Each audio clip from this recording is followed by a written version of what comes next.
Madam Speaker, I thank you, and thank you for allowing me to compose my few words. I want to go straight to the point. I rise to support the report by the Delegated Legislation Committee, Sessional Committee, in terms of their findings in regards to setting up of a sinking fund in this country. Madam Speaker, sometimes I ask myself whether what is written on paper can become practical in this country. Madam Speaker, when you look at the devolved government structure currently, a lot of county governments are crying that employees have not been paid, MCAs have not been paid. Until last week, Madam Speaker, most counties were not sure of when they'll ever get money. But here, we have Treasury working on their own, without consulting even the central bank, decide that the Kenyan economy is doing so well, we have extra money that we can be able to set aside to be able to pay for future loans. Yet currently, we are struggling to pay the existing loans. Madam Speaker, I'm very happy with the work done by the Committee on Delegated Legislation, because they have made it easy for Kenyans to understand what is actually happening in this country. Madam Speaker, in layman terms, a sinking fund is where you set money aside. That money doesn't earn any interest. It literally means that you have so much money that you are capable of paying all the loans currently that you have. You have a perfect economy. Everyone in the 47 counties is being paid their salary on time. The doctors are not striking because the county governments are not able to meet their contracts. You know, you have extra money. In fact, in basic terms, it means you are setting money aside for a Christmas holiday in the Bahamas. You have enough money right now. So you want to be able to wait until in Christmas time. You don't have to save money then. You can go back to your sinking fund and get money for you to go and enjoy. What Treasury should be telling us is that now, because we don't have a lot of money, we want to work with central bank such that we can negotiate on either current loans or any future loans. We can restructure our loans. Last year, Madam Speaker, when we were having the debate on the debt ceiling, Treasury gave us the reason as to why they wanted to increase the debt ceiling. They told us we are doing so that we can be able to restructure our loans. Today, Treasury is actually telling us that, no, we are doing so well such that we can stop. We have paid everyone. We have sent money to county governments on time. And now we have enough money to be able to set up a sinking fund. Isn't that an oxymoron, Madam Speaker? You know, I think we need to be alive to the fact that this country, what is written in paper is not the reality out there. You know, we have so many ways, and those are the ways that we should be exploring.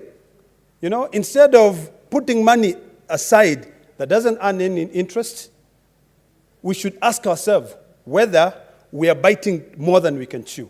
We should ask ourselves whether these loans that we have never had a problem paying for them since independence. In fact, if it is on a credit report, our credit is very good. It is not like the millions of Kenyans who are listed in CRB. The way we are currently, Madam Speaker, every country out there wants to do business with Kenya because we pay our loans. The moment we now start setting money aside to pay future loans is the moment we'll start having problems meeting our obligations. So, Madam Speaker, I really would like to request Treasury, before coming up with any regulations, to take their time, consult. In fact, I know Treasury have, I think they have a parastatal, which is called KIPRA. Sit down with them, you know, with that body, utilize the intelligence of the members of that body, sit down with the central bank, and find out what are we doing wrong. Everyone talks about the issue of this country being broke. When did we stop being broke, Madam Speaker? such that we have enough money to be able to set aside. Last year, Madam Speaker, when we kept our counties waiting to receive money, when we were engaged in a debate where we voted for more than 10 times on the revenue formula, most of us who were in the know and who could sit down and do mathematics were actually asking themselves, where are we going to get this extra 42 billion to be sent to the counties? Then cleverly, the executive played with our minds and added 70 billion.